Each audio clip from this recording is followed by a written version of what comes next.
लोकांनी दिलेली मतं नाही आहेत, ही मतदार यादी आणि ईव्हीएमच्या घोटाळ्यात झालेली मतदान आहे. त्याच्यामुळे यावेळेला तर मी माझ्या ठाण्यातल्या सगळ्या बियालेना सांगितलेलं आहे की या वेळेला मतदान केंद्रात आम्ही पूर्ण तयारीने उतरणार आहोत. आम्ही 1000 मतदारांची यादी आहे, 800 ते 1000. आत्ता ज्या काही याद्या चालल्यात त्यात जवळजवळ प्रत्येक यादीमध्ये 200-250 लोक भेटतच नाही आहेत की हे कोण आहेत, त्यांचा पत्ता काय, अशा अनेक त्रुटी आहेत. सो या वेळेला आम्ही त्या याद्यांवर उत्तम काम करतोय. जी माणसं भेटत नाहीत त्यांना लाल पेनाने टिक मारायला घेतलेली आहे आणि त्याच याद्या BLAच्या हातात मतदान केंद्रात जाणार आहे. ज्या वेळेला त्या याद्या मतदान केंद्रात जातील आणि ज्या नावावर लाल टिक आहे तो जर माणूस मतदान केंद्रात आला तर मी माझ्या लोकांना सांगून ठेवलंय, बाहेर मेसेज पाठवा की गोंदिया आला रे आला, की आम्ही घुसलो आणि तो येताना पायावर येईल पण जाताना पायावर जाणार नाही, याची खात्री मी तुम्हाला सगळ्यांना देतो. आणखी एक सगळ्यांना सांगतो, मुंबईचे BLA असो, ठाण्याचे BLA असो, सगळ्या BLAना सांगतो, जो सगळ्यात जास्त बोगस मतदान पकडून देईल ना त्याचा नागरिक सत्कार आम्ही ठाण्यामध्ये करणार. चला बघू या वेळेला कसं बोगस मतदान होतं. मी तुम्हाला सगळ्यांना विनंती सांगतो, तुम्ही सन्माननीय राज साहेबांच्या आता डोळ्यात कान आहात, नाक आहात, त्यामुळे यादीवर काम करताना नीट काम करा. बोगस मतदार या वेळेला पकडायचेच आहेत, या दृष्टीने तुम्ही सगळे काम कराल अशी अपेक्षा करतो आणि तुर्तास थांबतो. जय हिंद, जय महाराष्ट्र.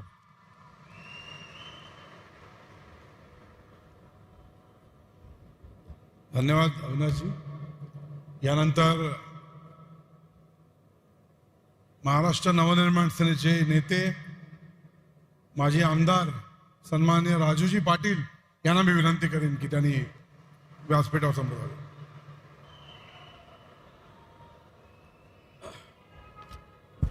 धन्यवाद.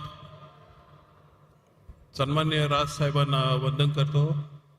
सन्माननीय व्यासपीठ व आजच्या या मेळाव्यासाठी उपस्थित माझे सर्व सहकारी बंधू आणि भगिनींनो, सर्वप्रथम तुम्हा सर्वांना दिवाळीच्या आणि माझ्या लाडक्या बहिणींना भाऊबीजेच्या शुभेच्छा देतो. खरं तर हा मेळावा अगदी शॉर्ट नोटीसवर माननीय राजसाहेबांनी बोलवलेला आहे. आपल्याला माहिती आहे निवडणूक आयोगासमोर 2-2 मीटिंग झाल्या, तिथे काही गोष्टी घडल्या, त्यामुळे हा मेळावा नुसताच बोलवलेला नाहीये. माननीय राजसाहेबांना आपल्याला नक्कीच काहीतरी सूचना द्यायच्या असतील, काहीतरी कार्यक्रम द्यायचा असतील, म्हणून हा मेळावा बोलवलेला आहे आणि त्यासाठी मी सन्माननीय राजसाहेबांचे मनापासून आभार मानतो. खरोखर काही गोष्टी खूप गांभीर्याने घ्यायची गरज आहे. मी स्वतः जी निवडणूक लढलो आत्ताची 2024ची, त्याच्या आधी आपण पाठिंबा दिलेला. आम्ही आमच्या इथे एका बबड्याला पाठिंबा दिला, निवडून आला. तो जो निवडून आला त्यातली गंमत मी सांगतो की माझा जो मतदारसंघ आहे कल्याण ग्रामीण, त्या कल्याण ग्रामीण मध्ये त्यांना 1,51,000 मतं भेटली. जी ओरिजिनल शिवसेना आहे, तिला आपण उभाटा बोलतो, त्यांच्या उमेदवाराला 65,000 मतं भेटली. म्हणजे ही जी काय 80-85,000 मतांची गॅप आली कल्याण ग्रामीण विधानसभा मतदारसंघात, ही गॅप कुठेतरी पुढे कंटिन्यू राहील असं वाटलं. पुढे खरी गंमत झाली, जेव्हा नोव्हेंबरमध्ये आपली निवडणूक झाली त्यावेळेस मतदान जो बाहेर आला त्यावेळेस असं निदर्शनास आलं की जी ओरिजिनल शिवसेना आहे उभाटा, त्यांच्या उमेदवाराला साधारण 70,000 मतदान झालं, जो फक्त मागच्या लोकसभेच्या उमेदवारापेक्षा त्यांच्या 5,000 जास्त होता. मला 75,000 मतदान मिळालं आणि शिंदे सेनेच्या उमेदवाराला जो जिंकून आला त्यांना 1,41,000 मतं जास्त मिळाली. मी पण हैराण झालो की चला, मला 2019ला 95,000 मतं होती, अँटी इन्कम्बन्सी 20,000 मतं कमी आली असतील, परंतु जी वाढलेली मतदान होतं, लोकसभेला 2,31,000 मतदान झालं, विधानसभेला त्या मतदारसंघात 2,96,000 मतदान झालं. जो 60-65 हजार मतदान होता तो वाढलेला पूर्णच्या पूर्ण मतदान त्या शिंदे गटाच्या उमेदवाराला मिळाला आणि तो निवडून आला. त्यामुळे ही भयंकर अशी बाब आहे. असं होऊच शकत नाही. आम्ही कामं केली, काही कमी जास्त केली असेल, परंतु एवढी चांगली संघटना असताना, एवढं सगळं चांगलं असताना हे झालं का, याचा जेव्हा अभ्यास करायला घेतला, खरं तर या टेक्निकल गोष्टींमध्ये आम्ही जास्त जायचो नाही, परंतु पराभव का झाला याची एक मीमांसा व्हायला पाहिजे. तर आम्ही सुरुवात केली दिवा गावापासून. दिवा शहर इथून माझी पहिली यादी सुरू होती. तर आम्ही याद्या चेक करायला घेतल्या, तर त्या यादीत 4-4, 5-5 नावं दिसायला लागली आम्हाला. एका यादीत 5 नावं आहेत, जी वेगवेगळ्या यादीमध्ये 12 मध्ये, 15 मध्ये, 17 मध्ये. आणि आता तर आम्हाला एक अशी भयानक गोष्ट समजली की जवळजवळ 1400 मतदार, मी आता ज्या प्रभागात राहतो केडीएमसीच्या, त्या 30 नंबर प्रभागामध्ये 1400 एंट्री मला दिवा गावातल्या अशा मिळाल्या त्या ज्या दुबार झाल्यात. आणि त्यातल्या जवळजवळ 600 ते 700 मतदार मी ज्या गावात राहतो, ज्याचा यादी क्रमांक आहे 352, 53, 54, याच्यामध्ये जवळजवळ 600 ते 700 नावं जास्त भरलेली आहेत. मी मागच्या वेळेसही बोललो की आमच्या इथे मला जो मतदान झालं, वाढलेलं मतदान मला 0 मिळालं. त्यामुळे या गोष्टींवर आपल्याला लक्ष ठेवणं खूप गरजेचं आहे. मी काही सॅम्पल पण आणलेले आहेत इथे दाखवायला की अशा प्रकारे 5-5 नावं आलेली आहेत आणि त्याचा सखोल अभ्यास केल्यावर खूप भयानक असं दिसतं. हे बघा, ही 5 नावं, या त्यांच्या याद्या, असं हे गठ्ठा आणलेलं आहे. अजून त्याच्यावर काम चालू आहे. सांगायचं तात्पर्य एवढंच आहे की आपण बारीक लक्ष ठेवलं तर ही सर्व नावं निघू शकतात. ही सर्व नावं निघाली तर आपले जे ओरिजिनल मतदार आहेत ते मतदानाला येतील. त्यांच्यामुळे आपल्या उमेदवाराला चांगली प्रकारे मतदान होऊन आपला उमेदवार निश्चित निवडून येईल. परंतु हे करण्यासाठी आपल्याला खूप कमी वेळ आहे आणि त्या कमी वेळात आपल्याला सर्व याद्या फिल्टर करून घ्यायला लागतील. खूप मेहनत घ्यावी लागेल. जीव तोडून बाबांना मेहनत घ्या. आपल्यासाठी खूप चांगलं वातावरण आहे आणि ह्या अशा वातावरणाचा जर आपण फायदा घेतला नाही तर आपला काही उपयोग नाही. मग असे अविनाश दादा बोलले की ही 5-5, 4-4 नावं जे आहेत त्याच्या याद्या बनवून ठेवा आणि आपल्या पोलिंग एजंटकडे द्या, आपले बाहेर पोरं असतात त्यांना द्या. ते बोलले गोंधे आला रे बोला, मी बोलतो पुष्पा आला रे बोला, पुष्पा. कारण माझ्या इथे आमच्या पुष्पाने हे सर्व काम केलेलं आहे. आणि अशा लोकांना जर आपण दमाने ठेवलं नाही की तुम्ही जर असं बोगस मतदान केलं तर तुमचा बोऱ्या बिसरा आम्ही उचलायला सक्षम आहोत, निवडणूक आयोग ही नंतरची गोष्ट. ही दहशत जर आपण ठेवली नाही तर हा असं मतदान होत राहील. मग तो बॅलेट पेपरवर हो का ईव्हीएम वर हो, काही फायदा होणार नाहीये. त्यामुळे आपल्याला ह्या मतदार याद्या फिल्टर करताना खूप लक्ष द्यायला लागेल. आपण ह्या लोकांनी काय केलं, मला एक गोष्ट जाणवली ती शेवटचं सांगतो की ह्या याद्या भरताना त्यांनी आपले हक्काचे मतदार काढले बाहेर, त्यांचे बोगस मतदार भरले. आणि समजा एक मतदार आहे, माझे मतदार संघात बोलत होते की अरे तुझ्या इथे 5-5 हजार वोटला वाटले. मला काही खरं नाही वाटले, एवढ्या मोठ्या प्रमाणात मतदान होतं कसं वाटतील. परत ती गोष्ट 100% खरी आहे आणि ती पण मी एक दिवशी पुराव्यानिशी यांना याच्या समोर आणून दाखवीन की यांनी या माणसाला 5,000 दिलेलं आणि 5 ठिकाणी मतदान करायला लावलेलं. त्यामुळे हे अशा लोकांवर, अशा बोगस मतदारांवर आपलं लक्ष ठेवायला लागेल. आणि तो लक्ष जर आपण ठेवला नाही तर बॅलेट पेपरवर निवडणुका होऊ देत का ईव्हीएम वर होऊ दे, आपल्याला यश मिळणार नाही. त्यामुळे माझी तुम्हाला सर्वांना पुन्हा एकदा विनंती आहे की खूप चांगलं याच्यावर बारीक लक्ष ठेवा. सन्मान्य राजसाहेब आपल्याला माल मसाला मटेरियल लोकांपुढे जायला आपले काय विजयने सर्व देणार, परंतु त्यासाठी आपली तयारी असली पाहिजे. सणासुदीचे दिवस आता 5-6 दिवसात संपतील, नंतर काय सण नाहीये. आपण जर झोकून ह्या कामासाठी स्वतःला झोकून देऊन जर याद्यांवर काम केलं तर नक्कीच विजय आपला असेल.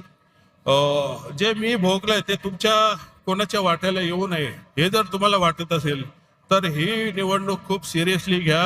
हे आपलं राजकीय भविष्य घडवण्यासाठीची निवडणूक आहे आणि आपण बेसावध राहिलो आणि असंच होऊ दिलं तर आपल्यासारखे करंटे आपणच असू. त्यामुळे सन्मान्य राजसाहेबांचे हात जर बळकट करायचे असतील तर आपण सर्वांनी या मतदार याद्यांवर चांगल्या प्रकारे काम करून आपापले जे BLA किंवा पोलिंग एजंट किंवा बूथ लेवलचे आपले जे सहकारी असतील त्याच्यावर बारीक लक्ष ठेवून त्यांच्याकडनं व्यवस्थित काम करून आपला उमेदवार जास्तीत जास्त मतांनी कसा निवडून येईल यासाठी सर्वांनी प्रयत्न करूया.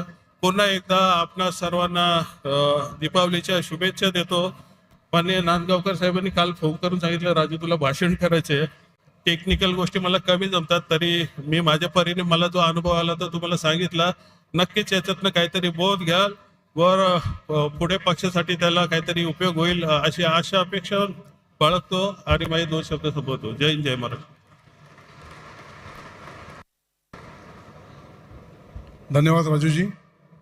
यानंतर मी महाराष्ट्र नवनिर्माण सेनेचे नेते सन्मान्य बाळाजी नांदगावकर साहेब यांना विनंती करेन की त्यांनी संबोधावं.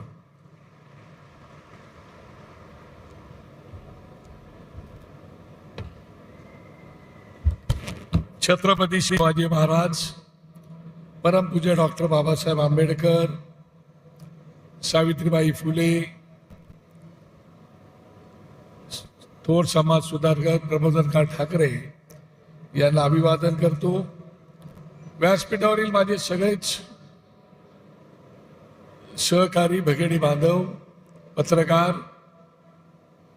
आणि राजसाहेबांवरती, पक्षावरती, रेल्वे इंजिनावरती प्रेम करणारे माता भगिनी बांधवांनो, मी आपल्याला सगळ्यांना मनापासून धन्यवाद देतो की 2 दिवसापूर्वी हा कार्यक्रम ठरवला आणि ऐन दिवाळीत आपल्या घरोघरी अत्यंत धावपळ असते, गडबड असते.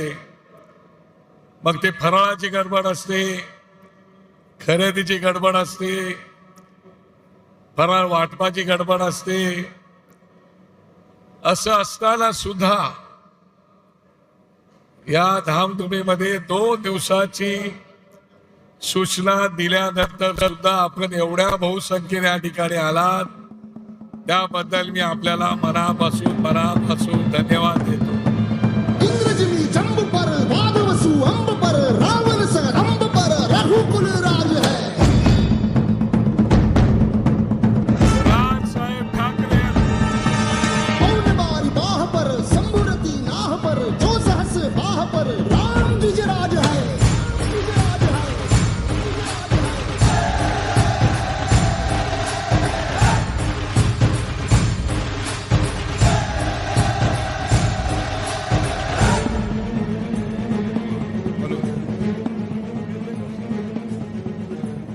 छत्रपती शिवाजी महाराज की.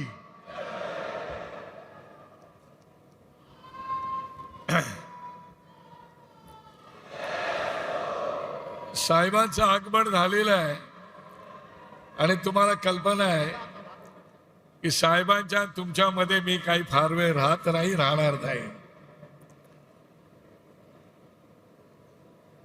परंतु गेले 19 वर्ष पूर्ण आणि हे असणार चालू 20वं वर्ष आपण पक्षासोबत, राजसाहेबांसोबत अत्यंत निष्ठेने, प्रामाणिकपणे त्यांच्या प्रत्येक लढाईमध्ये साथ आणि सोबत दिलेली आहात. आणि म्हणून जेव्हा केव्हा साहेब आमच्याशी बोलतात तेव्हा त्यांचं म्हणणं असतं की अरे किती आले किती गेले, पण माझा हा जो सैनिक आहे, महाराष्ट्र सैनिक आहे, हा ही माझी खऱ्या अर्थाने कवच कुंडल आहेत, माझी शक्ती आहे. आणि ती शक्ती जोपर्यंत माझ्यासोबत आहे तोपर्यंत मी कधीही लढाईला सज्ज आहे, हा त्यांचा विश्वास होता. आणि म्हणून 2 दिवसापूर्वी ठरवलं की आपल्याला हा मेळावा घ्यायचा आहे. आम्हाला शंका होती की 2 दिवस आहेत, 2 दिवसावरती दिवाळी सुरू आहे आणि या दिवाळीमध्ये आपण लोक याल का, येणार का. परंतु आपण सर्व बाजूला ठेवून या ठिकाणी हजर राहिला. तुम्ही आपल्याला मगाशी धन्यवाद दिलेले आहेत. मला तुम्हाला एवढंच सांगायचं आहे की आपण लढाईला सज्ज झालेलो आहोत. ही सर्व माणसं आम्ही पैसे देऊन आणलेली माणसं नाहीत. ही आमची माणसं पक्ष प्रमुखांवरती, पक्षावरती प्रेम करणारी लोक आहेत आणि ती सगळी या ठिकाणी जमलेली आहेत. आणि म्हणून आता आपल्याला काम करायचं आहे. बूथ माझा, मतदार माझा आणि विजय सुद्धा माझाच, अशा प्रकारचं काम आपल्याला जमिनीवर उतरून करायचं आहे. आणि म्हणून आपण लढाईला सज्ज झालेले आहात. मला एक छावा पिक्चर आपण पाहिला नसेल. त्या छावा पिक्चर मधला कवी कलशचा एक डायलॉग मला आठवतो. त्याचे दोन आहेत, मी एकच बोलतो. म्हणजे आपण मनाने सज्ज झालेले आहात, लढाईला सज्ज झालेला आहात. आणि म्हणून कवी कलश बोलतो, ज्या वेळेला छत्रपती संभाजी महाराजांना साखरदंडामध्ये बांधून ठेवलेलं असतं त्यावेळेला ते म्हणतात कि मन की जीते मन के जीते जीत है, मन के हारे हार है. मन के जीते जीत है, मन के हारे हार है. आज भी मेरा राजा सब पे भारी है. आज भी मेरे राजा सब पे भारी है. आणि म्हणून माझी तुम्हाला विनंती आहे की आता तुम्ही ज्याला इथून जाल त्याला साहेब काही मार्गदर्शन तुम्हाला करणार आहेत. ते मार्गदर्शन घेऊन गेल्यानंतर आपल्याला तात्काळ लढाईमध्ये उतरायचं आहे. आणि लढाईला उतरून पूर्णपणे जे काम दिलेलं आहे ते आपल्याला चोखपणे बजवायचं आहे. मला खात्री आहे की तुम्ही ते काम अत्यंत चोखपणे बजवाल आणि पक्षाला विजय करून द्याल. मी मागे असं लिहिलं होतं, तुम्हाला आठवत असेल की दोन पक्ष एकत्र आले तर 1+1=2 होतात. पण 2 ठाकरे एक आले तर 1+1 मिळून 11 होतात. आणि आता ती परिस्थिती निर्माण झालेली आहे. आणि म्हणून तुम्हाला सगळ्यांना मनापासून मी शुभेच्छा देतो. आणि आपण जाताना विचार घेऊन जाल आणि आपला हा जो काही झेंडा आहे तो डौलाने फडकवाल एवढी अपेक्षा बाळगतो. तुम्हाला सगळ्यांना मनापासून खूप खूप शुभेच्छा. धन्यवाद. जय हिंद, जय महाराष्ट्र. मी तत्पूर्वी गोरेगाव विधानसभेला नम्र विनंती करेन की त्यांनी माननीय राज ठाकरे साहेबांचं स्वागत करावं. चेक 1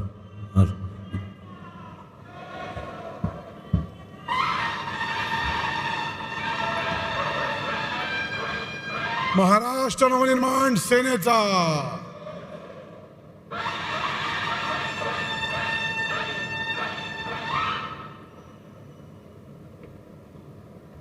महिला आघाडीचे देखील माननीय राज ठाकरे साहेबांचं स्वागत होतं. मी नितीन नायक यांना नम्र विनंती करेन की त्यांनी मराठवाड्याकरता छोटीशी मदत म्हणून ते आपल्या माननीय राज ठाकरे साहेबांना एक धनादेश देत आहेत. त्याचा त्यांनी स्वीकार करावा. 1,00,000 रुपये सन्माननीय नितीन नायक राजसाहेबांना देत आहेत मराठवाड्याच्या पूरग्रस्त निधी म्हणून. माननीय राज ठाकरे साहेबांना नवीन विनंती करून की त्यांनी मार्गदर्शन करावं.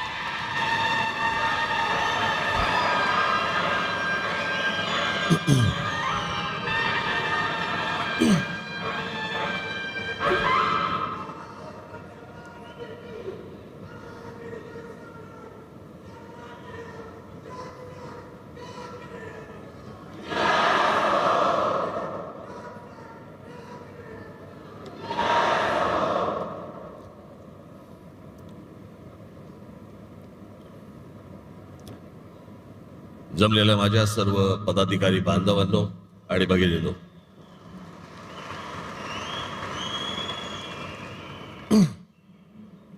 सर्वप्रथम मी आपणा सर्वांना या दिवाळीच्या मनपूर्वक शुभेच्छा देतो.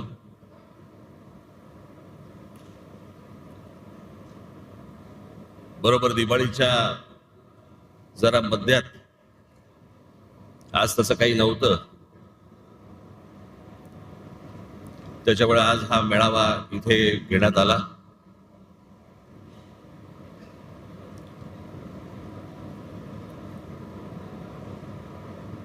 हा जरा तातडीचा मेळावा, हा तुम्हाला सर्वांना बोलून घेण्याचं कारण, अरे आवाज मागचा बंद होईल का रे? माझं मलाच ऐकू येतंय. मागचा काय स्पीकर वगैरे बंद करता येईल का? हा, मागचा करते कोण आहे इकडे? केला? तुम्हाला येतं ना ऐकू?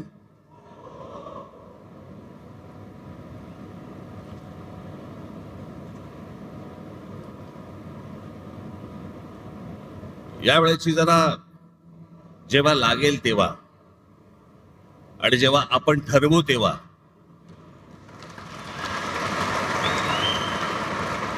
निवडणूक लागेल.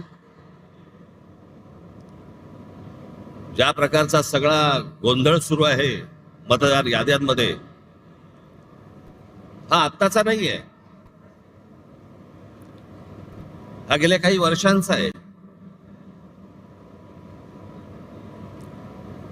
तुम्हाला आठवत असेल तर 2016-17 मी याच्याच विरोधात आवाज उठवला होता, या वोटिंग मशीन आणि मतदार याद्या.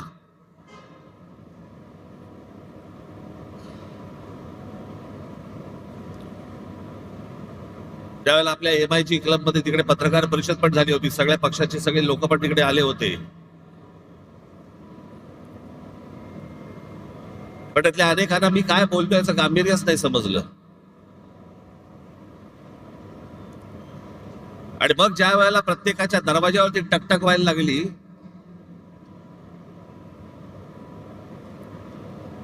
त्यावेळेला कळून चुकलं की काय प्रकार सुरू आहेत ते निवडणुकीचे.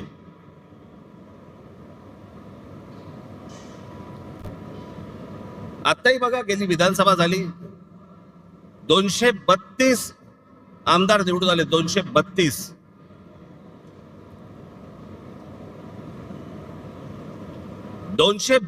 आमदार, एवढे प्रचंड यश मिळाल्यानंतर देखील महाराष्ट्रामध्ये सन्नाटा होता. कुठे विजय मिरवणुका नाहीत, कुठे जल्लोष नाही, काही नाही, सन्नाटा कर.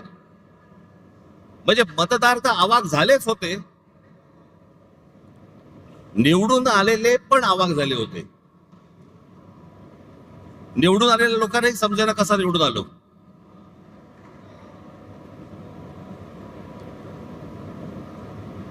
आणि मग सगळ्यांनाच कळलं की कशा प्रकारच्या निवडणुका चालल्यात या देशामध्ये, कशा प्रकारचे विजय प्राप्त होत आहेत, कशा प्रकारचं यश मिळत आहे.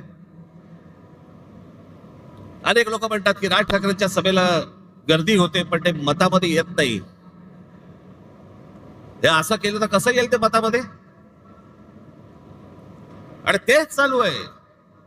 राज्यांमधले जे स्थानिक पक्ष आहेत त्यांना संपवणे, त्यांना मिटवून टाकणे आणि अशा मतदार याद्या तयार करायच्या, सगळी माणसं घुसवायची. मला तर आता कळलंय, अगदी खात्रीलायक रित्या समजलेली गोष्ट तुम्हाला सांगतो की आत्ताच्या या होणाऱ्या निवडणुकांना त्यांनी 1 जुलैला यादी बंद करून टाकली. त्याच्या अगोदर काही काम, म्हणजे विधानसभेला तर होतेच भरलेले, त्याच्यानंतर जवळपास 96 लाख खोटे मतदार महाराष्ट्राच्या यादीत भरलेत. मुंबईमध्ये असेच 8-8.5 लाख, 10 लाख, ठाण्यामध्ये असेच 8-8.5 लाख, पुण्यामध्ये भरलेत, नाशिकमध्ये भरले, प्रत्येक शहरांमध्ये, प्रत्येक गावागावामध्ये भरलेले आहेत.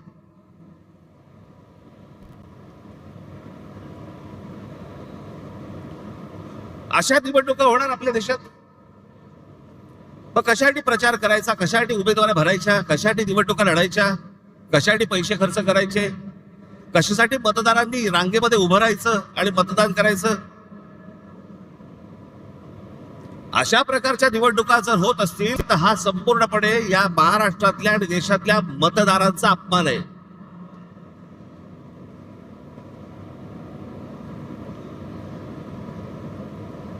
तुम्ही मत द्या नाही तर नका देऊ. मॅच फिक्सिंग झालेलं आहे, मॅच सेट आहे.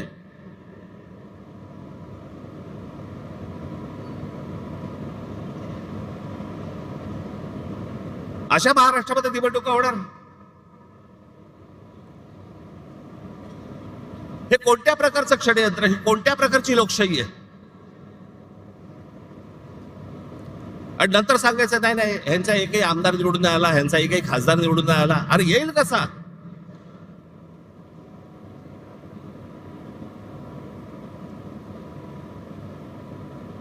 जर मतदार याद्यांमध्ये तुमची गणितच जर समजा सगळी सेट करून ठेवणार असाल, तुम्ही मतदान करा नाही तर नका करू. रिझल्ट अगोदर ठरलेला आहे.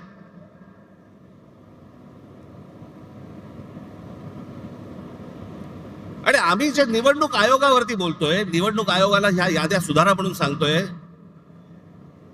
मला समजत नाही सत्ताधारी पक्षाचे लोक का चिडतायत. लागतंय ना कुठेतरी.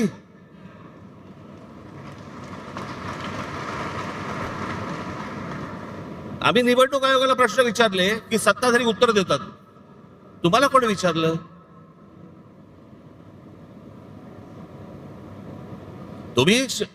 तुम्हाला वाटतंय, तुम्हाला राग येतोय कारण शेण खाऊन ठेवलंय. सगळ्यांना माहितीये, महाराष्ट्रातल्या अगदी गल्ली गल्लीमध्ये सगळ्यांना माहितीये की ही सत्ता कशी आली, ती कशा प्रकारची सत्ता आणली जात आहेत, कशा प्रकारचं राजकारण सुरू आहे.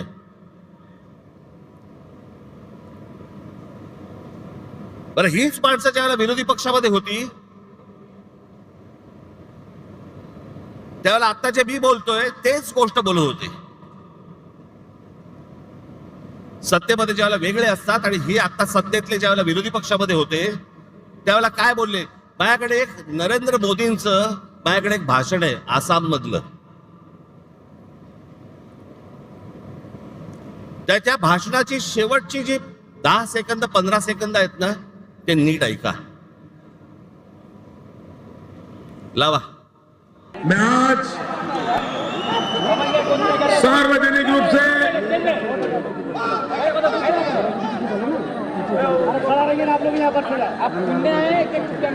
मैं आज आसनसोल की सभा में सार्वजनिक रूप से भारत के इलेक्शन कमीशन को गंभीर शिकायत कर रहा हूं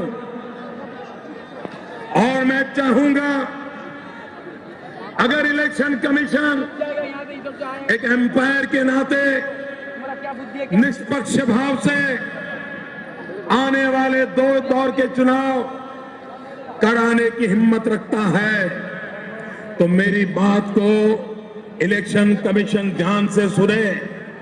यहां भी इलेक्शन कमीशन के जो प्रतिनिधि होंगे जो मेरा भाषण टाइप करते होंगे उनसे भी मेरा आग्रह है कि तुरंत मेरा भाषण इलेक्शन कमीशन को पहुंचाया जाए.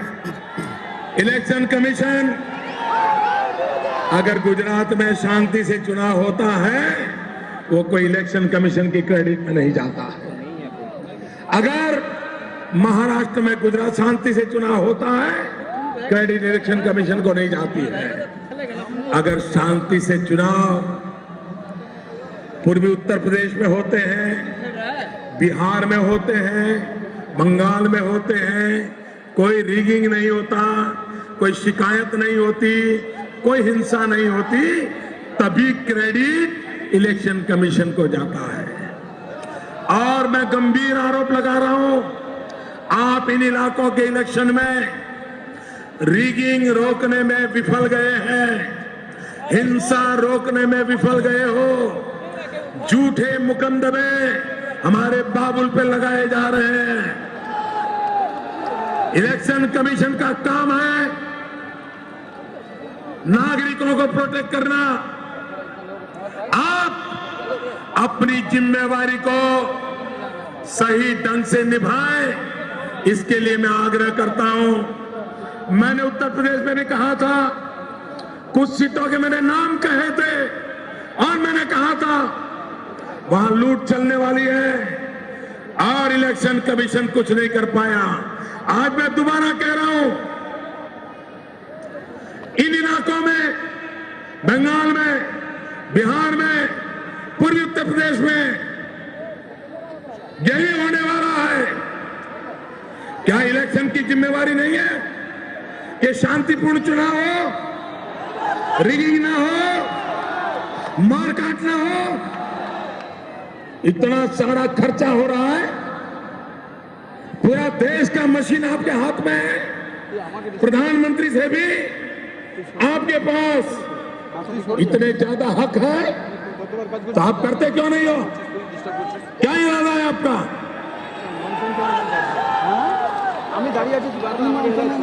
और मेरी इस बात से भी इलेक्शन को बुरा लगता है कमीशन को, तो एक और केस ठोकने की आपको इजाजत है। लेकिन निष्पक्ष चुनाव कराना ये आपकी जिम्मेवारी है। किस सरकार ने आपको बिठाया, कौन आपके मालिक है, उसके आधार पर इलेक्शन कमीशन काम नहीं कर सकता है। मैं बहुत गंभीर आरोप लगा रहा हूं। भाइयों बहनों, लोकतंत्र ऐसे नहीं चलता है। मैं जानता हूं 30 तारीख के चुनाव में कितना रिगिंग हुआ है। यही खेल चलता रहेगा क्या?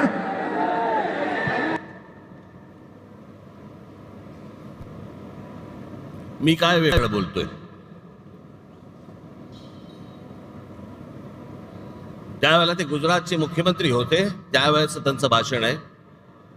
आज ते स्वतः पंतप्रधान आहेत. आम्ही काय वेगळं बोलतोय? की सत्ताधाऱ्यांचे, या निवडणूक आयोगाला आम्ही पण तेच सांगतोय, तुम्ही सत्ताधाऱ्यांचे गुलाम नाही आहात.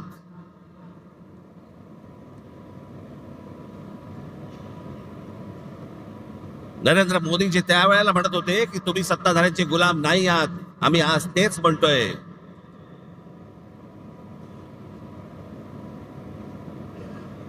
आणि ह्याची हिंमत पर्यंत कुठपर्यंत गेली आता इथे महाराष्ट्रामध्ये? सत्ताधारी पक्षाचा आमदार स्वतः सांगतो की मी माझ्या निवडणुकीला 20,000 मतं बाहेरून आणली.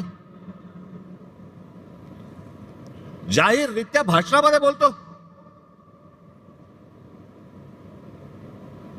पैठणचे आमदार आहेत भुमरे म्हणून, त्या दिवशी त्यांनी भाषण केलं आणि त्या भाषणामध्ये त्यांनी सांगितलं. मग शिंदेनी त्याला काहीतरी डोळा मारला का काहीतरी केलं की दाढीवरनं हात फिरवला. मग लगेच तो बोलला नाही, जे बाहेर गेले होते, स्थलांतरित होते, त्यांना मी आणलं. बघा, तुम्हीच तुमचंच बघा. पैठणचे आमदार विलास बापू भुमरे यांनी भाषणामध्ये बोलताना त्यांनी विधानसभा निवडणुकीत 20,000 मतदार हे बाहेरून आणले असं सांगितलं.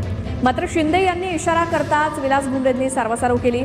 मतदान बाहेरून आणलं म्हणजेच स्थलांतरित मतदार होते, त्यांना मतदान करण्यासाठी विधानसभेच्या वेळी आणलं असा खुलासा किंवा सारवासारव त्यांनी केली. त्यानंतर सभागृहामध्ये एकच हशा पिकला.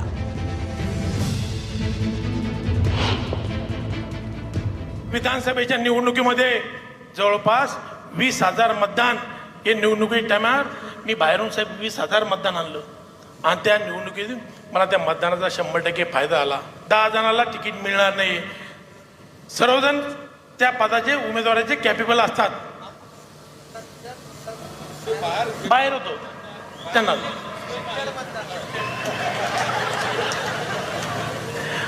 माझ्या मतदारसंघातलं 20,000 मतदान हे बाहेर स्थलांतरित झाले होते. त्या लोकांना मी मतदानाच्या दिवशी घेऊन आलो साहेब.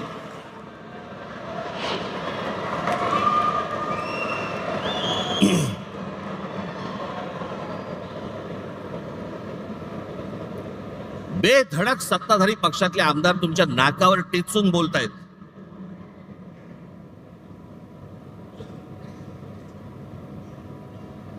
महाराष्ट्रातल्या सगळ्या मतदारांचा अपमान हे भर व्यासपीठावरती करतायत की आम्ही 20,000 मतदान बाहेरून आणलं. प्रत्येकाने सांगल्यात, त्यातच सत्ता उभी राहिली.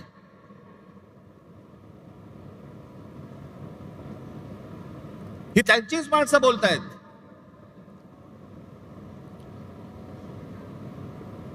आणि निवडणूक आयोगामध्ये घोळ आहे, निवडणूक आयोगाच्या यादीमध्ये घोळ आहे, हे बोलणारे कोण आहेत आता? आम्ही तर आहोत.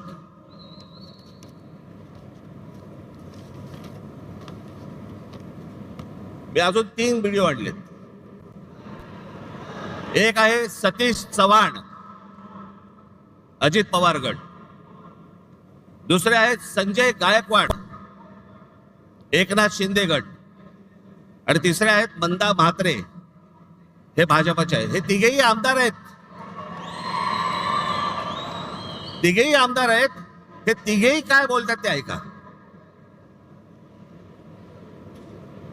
दरम्यान या सगळ्या संदर्भात सत्ताधारी आमदारांनी नेमकं काय म्हटलंय बघूयात. गंगापूर विधानसभा मतदारसंघात जवळपास 36,000 नावे दुबार आलेली आहेत. खरं तर मतदार यादीपासून ते निवडणूक निकाल लागेपर्यंत सगळे काम पारदर्शकपणे पार पडण्याचं काम हे निवडणूक आयोगानं करणं अपेक्षित आहे. त्यांच्या डिप्टीला महसूल खात्याची मशिनरी असते, परंतु ही दुबार नावे शोधण्याचं काम हे राजकीय पक्षाचे कार्यकर्ते करू लागले. विशेषतः रांजणगाव शंकुनी सारख्या वसाहतीमध्ये मोठ्या संख्येने मतदारांची दुबार नावे आहेत. मयत झालेल्या एक प्रसिद्ध व्यक्ती आहे, माजी पंचायत समिती सदस्य गंगापूर, मयत होऊन 13 वर्षे झाले. नाव आहे लोकरे रघुनाथ रखमाजी, अजूनही नाव मतदार यादीत आहे. असे हजारो मयतांची नावं या मतदार यादीत आहेत. बघा, मी बुलढाण्यामध्ये जवळपास कलेक्टर साहेबांना 4,000 डबलची नावं ही बोगस असल्याचं आम्ही कळवलेलं आहे, लेखी कळवलं आहे. काल महाराष्ट्र राज्याचे निवडणूक आयोग दिनेश वाघवले साहेबांना मी फोन केला. ही अशा प्रकारची बोगस नावं आहे आणि काही 30-30 वर्षापासूनचे लोक इथे राहून गेलेत, अधिकारी राहून गेलेत, त्यांची देखील नावं तशीच आहेत आणि मृत्यू झालेले देखील. हा आकडा जिल्ह्यात जर विचार केला तर लाखापेक्षा अधिक हा आकडा आहे. आणि निवडणूक आयोग म्हणतो नाव काढू नका. अरे ही जी डबल नाव तुम्ही काय काढत नाही? असा कोणता या भारताचा कायदा आहे, कोणतं संविधान असतं की असे बोगस नावं तुम्ही कायम ठेवता? मृत्यू पावलेल्यांची नावं तुम्ही टाकत नाही. 25 जुलैला तुम्ही सांगितलं की नाव काढू पण नका पण टाकू नका. कालपर्यंत जे मुलं तरुण झाले, वयात आले, ज्यांना मतदानाचा अधिकार प्राप्त झाला, तुम्ही त्यांचा अधिकार हिसकून घेत नाहीये का?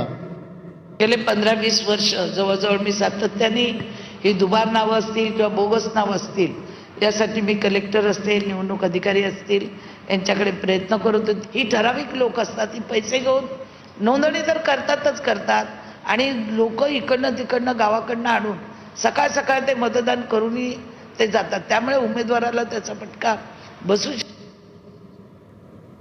हे सत्ताधारी पक्षाचे आमदार आहेत बरं का.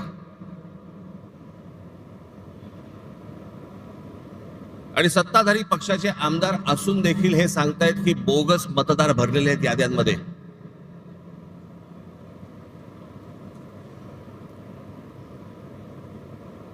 भैया कोणत्या निवडणुका लागतात, कोणत्या चालू आहेत आपल्याकडे निवडणुका? हे गेल्या 10-12 वर्षामध्ये 15 वर्षामध्येच का प्रश्न पडले?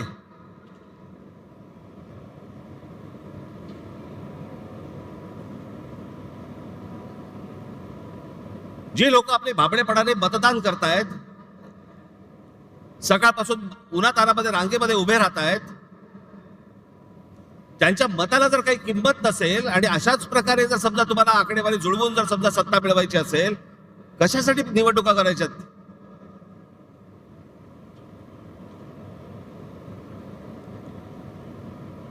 आणि आता पण ह्या ज्या सगळ्या चालू आहेत, आता याच्यावरती मतदारांच्या प्रतिक्रिया काय आहेत? एक फक्त तुमच्यासाठी छोटी गोष्ट आणली, मतदारांच्या प्रतिक्रिया काय आहेत त्या फक्त ऐका. मतदारांच्या प्रतिक्रिया काय ऐकते? मतदाराच्या मताला किंमतच नाहीये. पण सर्वसामान्य शून्य माणसाला, शिकलेल्या माणसाला फार प्रॉब्लेम पडतो. प्रामाणिकपणात नाही येत ना, तो गेला ना आपलं काय बोलत अर्थ नाही काय. जे पहिलं डुप्लिकेट मतदान आहे डबल, ते पहिलं बंद झालं पाहिजे. मग बॅलेट पेपरवर घेतला कशावर घ्या, ते दोन्ही ठिकाणी मतदान करणारच, ते त्याच्यावर कंट्रोल आणला पाहिजे, मग बॅलेट पेपरवर आलं पाहिजे. प्रत्येक वेळेला त्यांनी स्ट्रॅटेजी चेंज करतात. या वेळेला मशीनद्वारे काम केलं त्यांनी, पुढच्या वेळेला त्यांनी दुसऱ्या पद्धतीने म्हणजे मतदार वाढवून कसे आणले. कारण निवडणूक आयोगाचा प्रमुख जो आहे तोच हे काम करतोय. बाहेरच्या राज्यात देशात ना बॅलेट पेपरवर आहे, मग ते कसं होतं, तिथे इलेक्ट्रॉनिकला पुढे गेलेत लोक, मग ते करतात, मग आपल्याकडे का नाही होत? म्हणजे तुमचं एका घरामध्ये 36 18 मतं कुठून येतात? ते बॅलेट पेपरवर घ्या ना, व्यवस्थित होईल ना. बॅलेट पेपरवर घेतल्यानंतर कसं आहे, थोडक्यात ते पारदर्शकता निवडणुका होतील असं मला वाटतं. आणि ती विरोधकाची मागणी अगदी योग्यच आहे आणि जनतेने मतदारांनी पण त्या विरोधकांना साथ दिली पाहिजे असं मला वाटतं. ईव्हीएमचा लोकांवरचा विश्वास राहिलेला नाही. त्या दिवशी इलेक्शनचा रिझल्ट लागला त्यावेळी लिटरली मुंबईमध्ये सन्नाटा होता की कोणी या इलेक्शनचा रिझल्ट एक्सपेक्टच केला नव्हता आणि हे फक्त मॅनिप्युलेशन्स करूनच पॉसिबल झालेलं आहे. मला वाटतं की पहिले जो काही घोळ आहे मतदार यादीत तो सगळा घोळ निस्तरून त्याच्यानंतर भले 1 वर्ष लागलं तरी चालेल, पण सगळ्या मतदार याद्या क्लिअर करूनच नंतरच इलेक्शन झालं पाहिजे. आणि सगळे जे आता आहेत न्यायालयापासून सगळे विकत घेतलेले आहेत, त्याच्यामुळे त्याला इलाज नाही आहे. आणि आता फक्त जो जमाना होता, आता माझा वय पण 77 आहे, जो जमाना आमच्या होता आता माझ्या आता फक्त चोरी आणि सगळ्यांनी निष्ठा विकलेली. बॅलेट पेपरवरती मी सांगितलं की नाही, बॅलेट पेपरवरतीच हवं तरच हा घोळ होऊ शकतो, नाही तर शक्य नाही.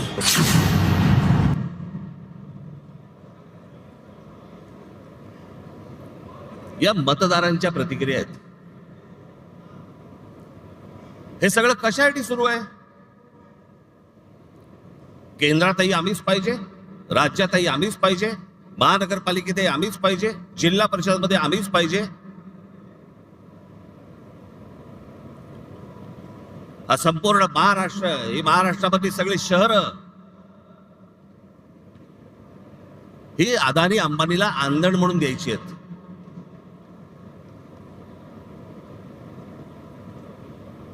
मी मागे तुम्हाला सांगितलं होतं, त्या आपल्या मीरा भाईंदरच्या माझ्या सभेमध्ये मी सांगितलं होतं की काय चालू आहे आता यांचं.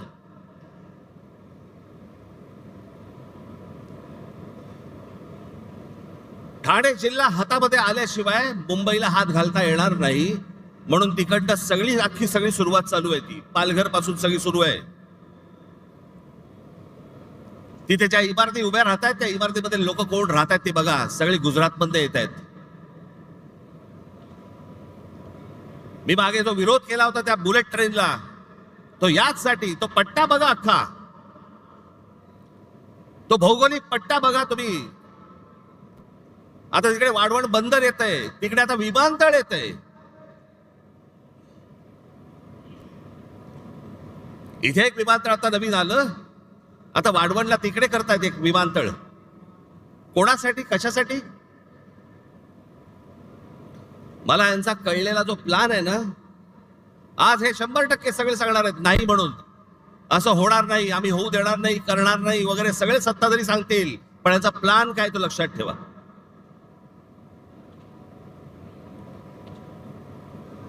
आता जे नवीन विमानतळ केलंय, हे आत्ता आपलं जे सांताक्रूजचं विमानतळ आहे, छत्रपती शिवाजी महाराज विमानतळ, अंधेरी सांताक्रूजचं, इकडनं आता ते आहे अडाणीच्या हातात. इकडनं सगळी ऑपरेशन्स आता हळूहळू कमी करणार आणि सगळी तिकडे नेणार नवी मुंबईला.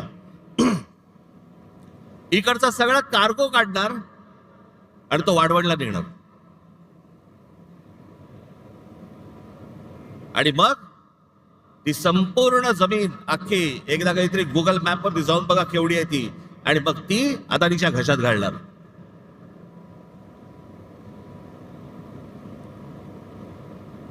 जेवढा म्हणून तुमचं अस्तित्व आहे सगळं हे मिटवायला येत आहेत. भारतीय जनता पक्षाला जे मतदान करणारे जे लोक आहेत ना, मराठी सगळे लोक, मला त्यांनाही सांगायचं आहे,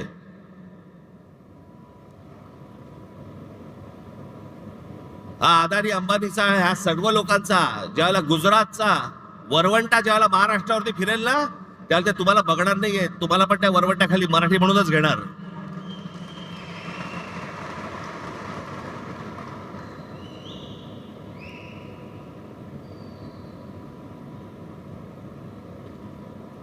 सगळ्या गोष्टींमध्ये अदानी. शस्त्र बनवायचे आहेत अदानी, वीज बनवायची आहे अदानी, टनेल बनवायचंय अडाणी, रस्ता बनवायचा आहे अडाणी, सगळं अडाणी. आता तिकडे ठाण्यामधली एक जागा आहे, हे संपूर्ण हे तुमचं संजय गांधी राष्ट्रीय उद्यान, नॅशनल पार्क, या नॅशनल पार्क मधली एक जागा बघितली. तिकडे आता जंगल तोडणार आतलं, हा सगळा भाग येतो तो ठाणे जिल्ह्यामध्ये येतो आणि तिकडे अडाणीला पॉवर प्रोजेक्ट काढायचा आहे. त्याच्यामध्ये तिकडचे सगळे आता आदिवासी बिदिवासी सगळे जे लोक आहेत त्यांना हटवणार, तिकडे जंगल तोड करणार आणि पॉवर प्रोजेक्ट टाकणार.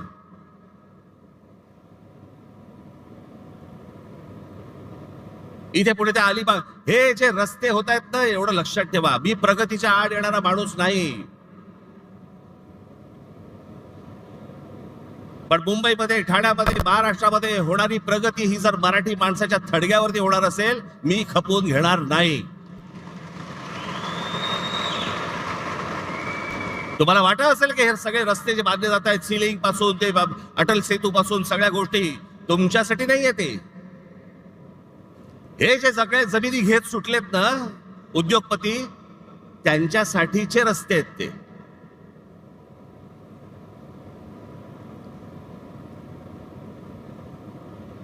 सगळ्या गोष्टींमध्ये हात घाला, नजर पडेल ते पाहिजे मला, जिथे नजर पडेल हे मला पाहिजे, हे मला पाहिजे, हे मला पाहिजे. आणि आमच्याकडे कुंपणच शेत खात आहे, आमचीच मराठी माणसं यांना जमिनी मिळवून देत आहेत.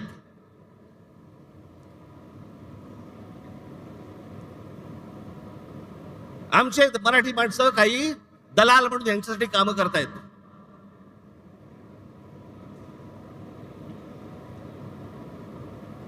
केंद्र तर आहेच हातामध्ये, राज्य तर आहेच हातामध्ये. उद्या जिल्हा परिषदा आणि महानगरपालिका जर समजा हातामध्ये आल्या, रानच मोकळं.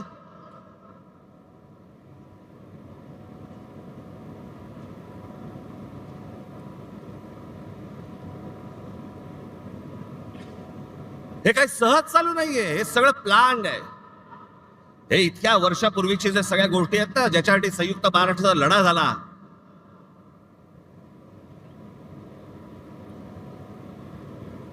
ही गुजरातला मुंबई हवी होती आणि महाराष्ट्राला मुंबई देऊ नका असं म्हणणारे पहिले कोण होते? वाईट याच गोष्टीचं वाटतं की ज्यांच्याकडे आम्ही आजपर्यंत आदराने पाहत आलो, आम्ही त्यांनी सांगावं की मुंबई महाराष्ट्राला मिळणार नाही म्हणून. आणि ते होते, पहिले होते वल्लभभाई पटेल. तुमचा विश्वास बसणार नाही.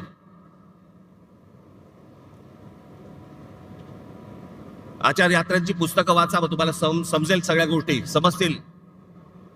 इतिहाला पहिला विरोध कोणी केला होता?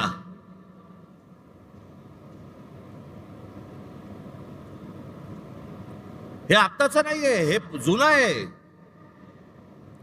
हे आत्ता फक्त सगळ्यांच्या सहाय्याने ते कर देत आहेत आणि त्याच्यासाठी बोगस मतदार भरले जात आहेत, जेणेकरून ह्याच्यातनं सगळे खासदार आमचे, आमदार आमचे, जिल्हा परिषद आमच्या, महानगरपालिका आमच्या, नगरपालिका आमच्या, सगळे एकदा हातामध्ये आलं.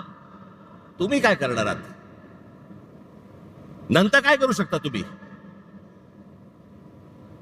नंतर काही नाही. एकदा हाताबंद गेलं, जमीन एकदा हाताबंद गेली, परत येत नाही. आणि जमीन हेच तुमचं अस्तित्व आहे. ते एकदा हाताबद्दल गेलं, त्याच्यासाठीची ही सगळी रचना आहे. माझ्या महाराष्ट्रातल्या सगळ्या मतदारांना माझी विनंती आहे, सतर्क रहा.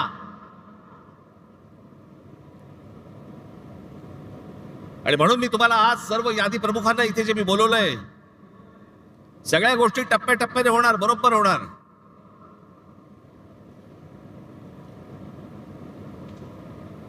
मी ज्या सर्व संपूर्ण यादी प्रमुखांना बोलवलंय, मुंबईचे आहेत, ठाण्याचे आहेत, कल्याण डोंबिवलीचे आहेत, नवी मुंबईचे आहेत, मीरा भाईंदरचे आहेत.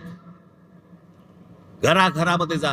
माझी मतदारांना ही माझी विनंती आहे की आमचे लोक ज्यावेळेला येतील, इतर सहयोगी पक्षांचे पण लोक ज्यावेळेला येतील, त्यांना सहकार्य करा. एकेका घरामध्ये 800 माणसं भरली जात आहेत, नावं दिली जात आहेत. 700 माणसं, 800 माणसं, 1000 माणसं, 500 माणसं जे मतदार नाही आहेत, पण अशी सगळी खोटी नावं भरून हे निवडणुकांना सामोरं जायचं म्हणतायत.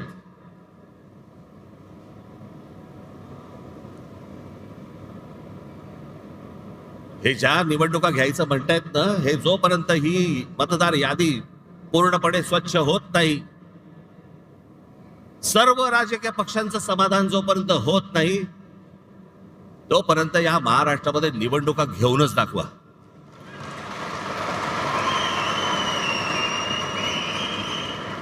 या महाराष्ट्रातल्या निवडणुका शांततेने पार पाडायच्या असतील, पहिली ती मतदार यादी स्वच्छ करा. जो मतदार आहे त्याचा आदर करा. जो खरा मतदार आहे त्याला मतदान करू द्यात. कोण सत्तेवरती येईल आणि कोण पराभूत होईल याच्याशी मला कर्तव्य नाही, पण जे मतदान होईल ते खरं होईल या दृष्टिकोनात निवडणुका झाल्या पाहिजेत.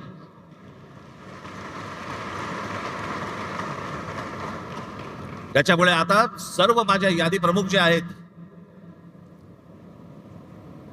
माझे शाखाध्यक्ष आहेत, उपशाखाध्यक्ष आहेत, माझे गटाध्यक्ष आहेत, यादी प्रमुख आहेत, प्रत्येक ठिकाणी कोण कोण राहत आहेत, किती किती माणसं राहत आहेत, कोण कोण मतदार आहेत, तपासायला सुरुवात करा.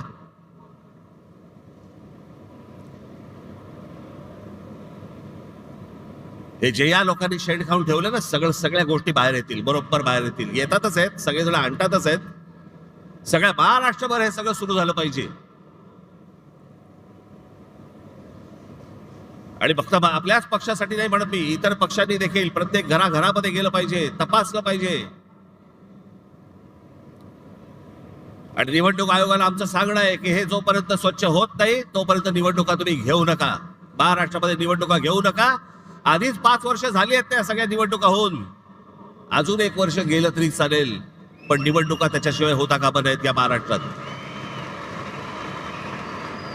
ह्याची जी सगळी घाई सुरू आहे ना, ती घाई याच्यासाठी सुरू आहे, कारण ह्यांनी सगळं जमवलेलं आहे गणित.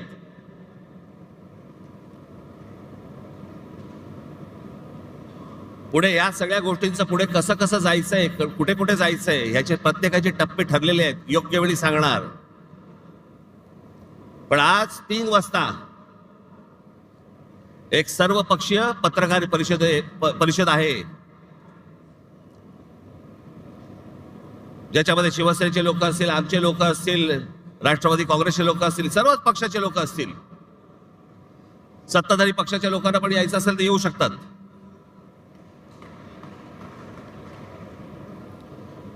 आणि पुढचा कार्यक्रम काय आहे हे आज 3 वाजता तुम्हाला सांगण्यात येईल. त्याची प्रतीक्षा करा आणि तयारीला लागा.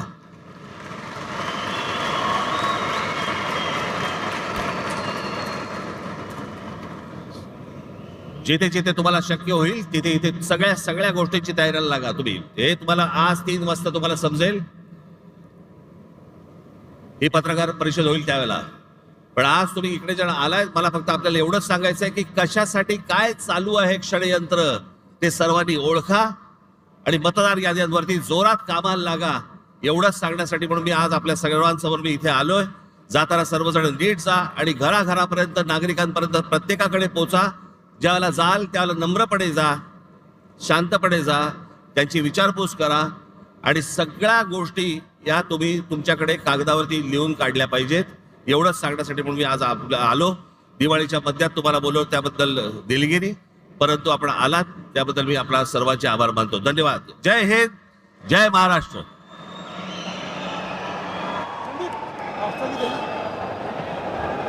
कृपया राष्ट्रगीताला सगळ्यांनी उभं राहावं.